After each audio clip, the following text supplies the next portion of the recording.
నిరుద్యోగ అంశంపై తెలంగాణలో రాజకీయ విమర్శలు కొనసాగుతున్నాయి. బీఆర్ఎస్ వర్కింగ్ ప్రెసిడెంట్ కేటీఆర్ ను టార్గెట్ చేస్తూ మంత్రి శ్రీధర్ బాబు తీవ్ర విమర్శలు గుప్పించారు. నిరుద్యోగ యువతను రెచ్చగొట్టే ప్రయత్నాలు బీఆర్ఎస్ చేస్తోందని, బీఆర్ఎస్ 10 ఏళ్ల పరిపాలనలో గ్రూప్ 1 పరీక్షలు ఎందుకు నిర్వహించలేదని ప్రశ్నించారు శ్రీధర్ బాబు.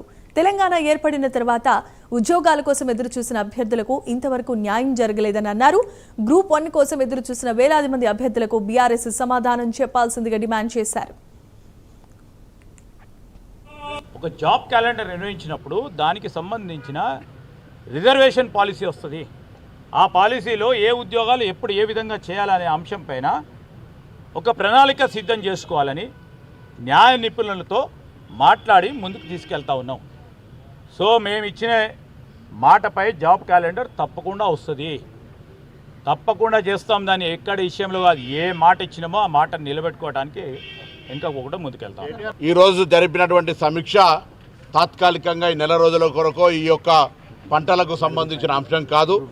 ఎందుకంటే ఒక సీజన్ వర్షం పడకపోతే మళ్ళీ జూన్ దాకా చూసేటువంటి పరిస్థితి ఉంటుంది. కాబట్టి ప్రభుత్వం త్రాగునీటికి అత్యంత ప్రాధాన్యత ఇస్తూ ఒక ప్రణాళికను ఈరోజు సమావేశం లోపల అధికారులతోటి మరి ఇన్ఛార్జ్ మంత్రి తుమ్మల నాగేశ్వరరావు గారు సహచర మంత్రులు అందరితోటి కలిసి నిర్ణయం చేయడం జరిగింది. దీనికి ప్రభుత్వాలు ఎన్ని నిర్ణయం తీసుకున్నా ప్రజల సహకారం కావాలి.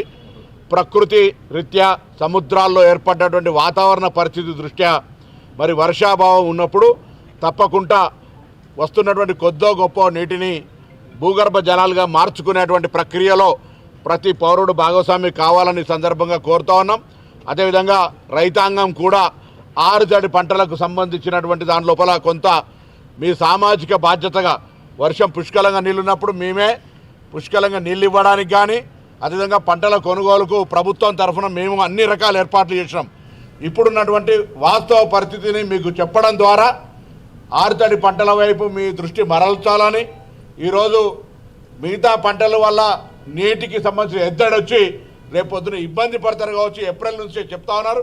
అన్ని పార్టీల ప్రజాప్రతినిధులు కూడా ఉన్నాం. రాజకీయాలకు అతీతంగా ఈ జిల్లాలో ప్రజలకు సంబంధించిన